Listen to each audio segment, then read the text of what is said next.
अस्सलाम वालेकुम व्यूअर्स, उम्मीद करती हूँ बिल्कुल ठीक ठाक होंगे आप लोग और मैं भी यहाँ पे बिल्कुल ठीक हूँ, खुश हूँ, मज़े में हूँ। और यहाँ पर आज मैं अपने व्लॉग की शुरुआत कर रही हूँ अपने इन दो प्यारे प्यारे सूट्स के साथ। एक है ये ब्लू कलर का सूट और आगे जाके एक और सूट मेरा देखेंगे जो कि है ग्रीन कलर का। और आज सुबह मैं गई हुई थी मार्केट, वहाँ से मैं अपने लिए ये दो सूट लेकर आई थी। और जिस मार्केट में गई थी वो काफ़ी दूर है मेरी मार्केट मेरे घर से, और अब वहाँ जाना ही नहीं होता क्योंकि जिस मकसद से जो एक मकसद था उस मार्केट में जाने का, वो मकसद ही बेसिकली एक ख़त्म हो गया इस दुनिया से। तो बस अब उस मार्केट में जाने का नहीं हमारा चक्कर लगता। तो अभी काफ़ी दिनों से मुझे हो रहा था कि मुझे उस मार्केट में जाना है। तो आज फाइनली मैंने अपने दिल की सुनी ली, मान ली और मैं आज उस मार्केट में गई।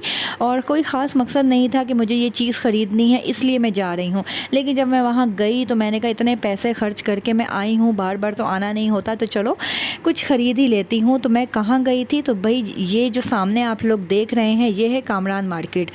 और पिंडी शहर में जो रहते हैं उन्हें कामरान मार्केट का बहुत अच्छे से पता है। कामरान मार्केट से ही हम सीधी आगे की तरफ जाते हैं तो आ जाता है Sadar Bazaar, Gakhar plaza, city centre, bank road. और इसी से फिर अंदर की तरफ जब हम सामने को आते हैं तो यहाँ पर छोटी छोटी बहुत सी गलियाँ हैं, पतली पतली। उन गलियों में बहुत सारे बाज़ार हैं, और चिक बाज़ार, बाबू मोहल्ला, छोटा बाज़ार। तो मुझे तो इन तीन का पता है, बाकी बाज़ारों का मुझे नहीं पता। तो मुझे बेसिकली इन ये छोटा बाज़ार, बाबू मोहल्ला, यहाँ पर आना था। सदर और कामरान मार्केट में मुझे काम नहीं था। बेसिकली काम तो मुझे यहाँ पर भी नहीं था, लेकिन मैं दिल के हाथों मजबूर थी इसलिए आई थी। और एक टाइम था कि मैं यहाँ पर अम्मी के साथ, मैं और अम्मी का घर यहाँ पर होता था सदर में, तो हम लोग यहाँ पर बहुत फिरते थे। शुरू में ये कि जब मैं इस बाज़ार में अम्मी मुझे लेकर आती थी तो मैं बहुत गुस्सा करती थी कि मुझे इस गंदे गंदे बाज़ारों में ना लेकर आया करे, क्योंकि जिस वीआईपी जगह से उठ के हम यहाँ पर आए थे तो हमें उस वक्त शुरू में ये बाज़ार मुझे अच्छे नहीं लगते थे। लेकिन अब क्यों अच्छे लग रहे हैं, क्योंकि साथ चलने वाला वो बंदा इस दुनिया में नहीं है ना। तो जब वो बंदा ना रहे ना तो फिर हर बुरी चीज़ भी अच्छी लगने लगती है।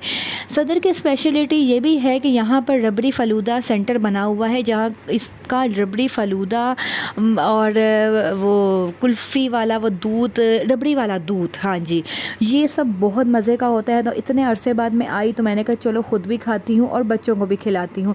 बहुत मज़ा किया हमने, घूमे फिरे, खाया पिया। और बस ज़ैनब के लिए एक दो फ्रॉक्स यहाँ से गकर प्लाज़ा यहाँ से मैंने ख़रीदी थी। अपने लिए छोटा बाज़ार जो है वहाँ से मैंने ये दो सूट अपने लिए ख़रीदे थे, छोटी मोटी और चीज़ें वगैरह ली।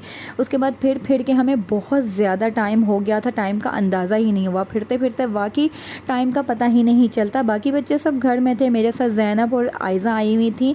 और शुक्र है कि आज मौसम गर्मी भी नहीं थी, बादल कभी धूप इस तरह था, लेकिन गर्मी नहीं थी, हवा भी चल रही थी।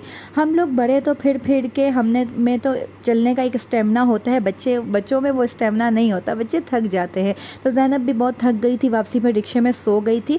जब मैं आ रही थी तो आयज़ा मुझसे पूछ रही थी कि आप क्या लेने जा रही हैं बेटा। मैंने कहा बेटा मैं कुछ भी नहीं लेने जा रही, मैं बस ऐਵੇਂ फिरने टुरने जा रहे हैं। तो आप लोग भी कमेंट बॉक्स में ज़रूर बताएंगा कि भाई आप लोग भी फिरने टुरने मार्केट जाते हैं या किसी ख़ास मकसद से कोई चीज़ हो, कोई मकसद हो तो जब ही मार्केट जाते हैं, घर से निकलते हैं। तो बस जनाब ये था आज का मेरा व्लॉग। इसी के साथ अपना ख्याल रखेंगे। अल्लाह हाफिज़।